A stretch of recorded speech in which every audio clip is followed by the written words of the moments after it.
ओम नाम से उपनिषद। शुचि आदि हो स्वस्तिमयी, वाजश्रवा के पुत्र उद्दालक का यज्ञ मंगलमयी।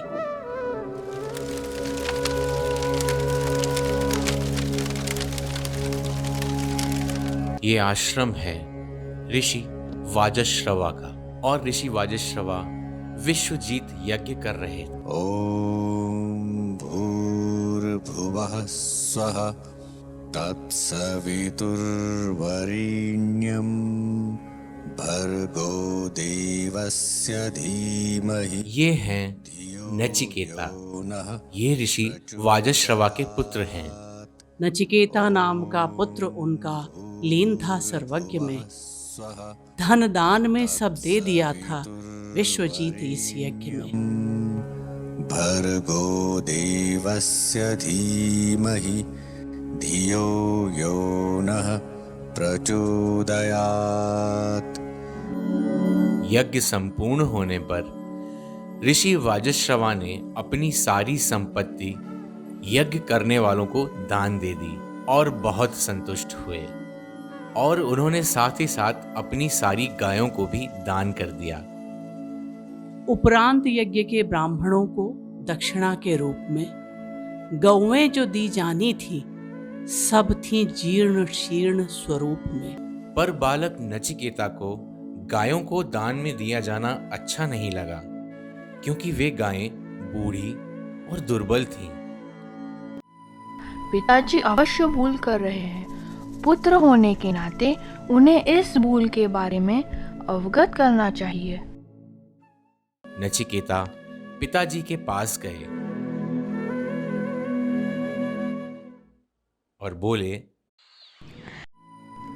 पिताजी, आपने जिन वृद्ध और दुर्बल गायों को दान में दिया है, उनकी अवस्था ऐसी नहीं थी कि उन्हें दान में दिया जाए।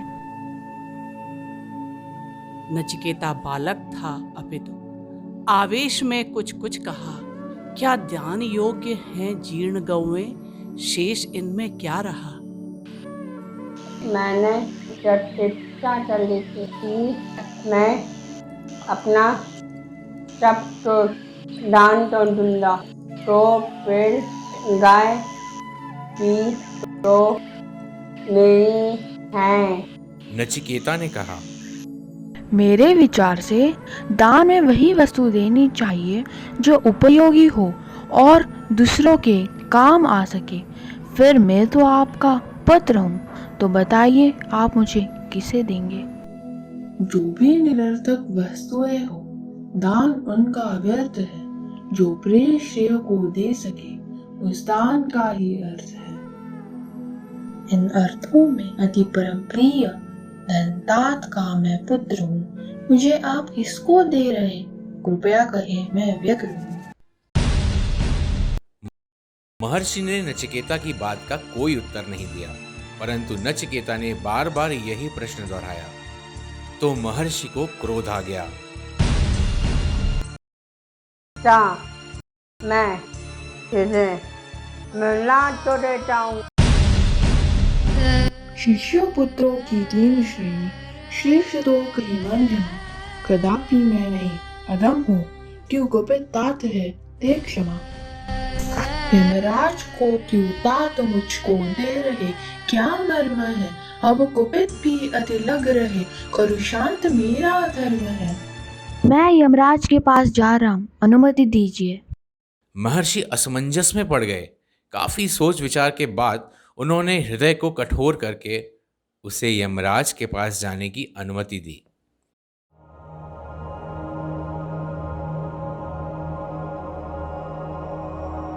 और इसके बाद नचिकेता यमलोक पहुंच गए और यमलोक के द्वार पर बैठकर 3 दिनों तक यमराज की प्रतीक्षा करते रहे।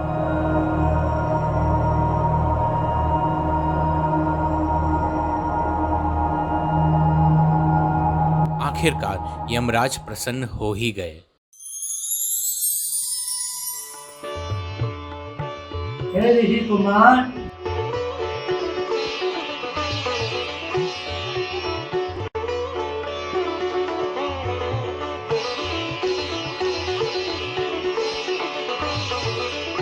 तुम इतने दिनों से मेरी तपस्या कर रहे हो, मैं प्रसन्न हुआ। तुम मुझसे 3 वरदान मांगो। यदि आप मुझे वरदान देना चाहते हैं तो पहला वरदान यह दीजिए कि मेरे वापस जाने पर मेरे पिता मुझे पहचान ले और उनका क्रोध शांत हो जाए।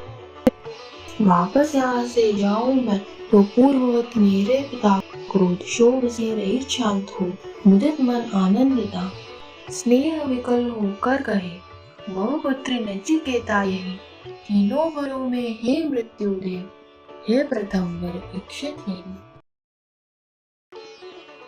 तथास्तु। यमराज ने नचिकेता से दूसरा वरदान मांगने को कहा तो नचिकेता ने सोचा कि पृथ्वी पर बहुत से दुख हैं, इनको दूर करने का क्या उपाय हो सकता है। स्वर्ग मिले किस रीत से मुझको दो ये ज्ञान, मानव के सुख के लिए मांगू यह वरदान। यमराज ने प्रसन्न होकर ये विद्या नचिकेता को सिखाई। नचिकेता ने अपनी कुशाग्रता के बल पर थोड़े ही समय में ये विद्या सीख ली।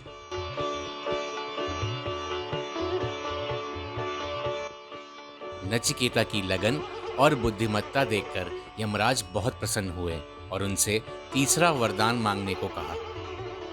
नचिकेता ने कहा, मृत्यु क्यों होती है?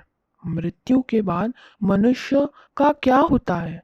वह कहाँ जाता है? यह प्रश्न सुनते ही यमराज चौंके और उन्होंने नचिकेता से कहा, पुत्र, तुम चाहे तो संसार की कोई वस्तु मांग लो, परंतु ये मत मांगो। आपने वरदान देने के लिए कहा, अतः आप मुझे इस रहस्य को अवश्य बताएं। नचिकेता की दृढ़ता और लगन को देखकर यमराज को झुकना ही पड़ा। उन्होंने नचिकेता को बताया कि मृत्यु क्या है, उसका असली रूप क्या है।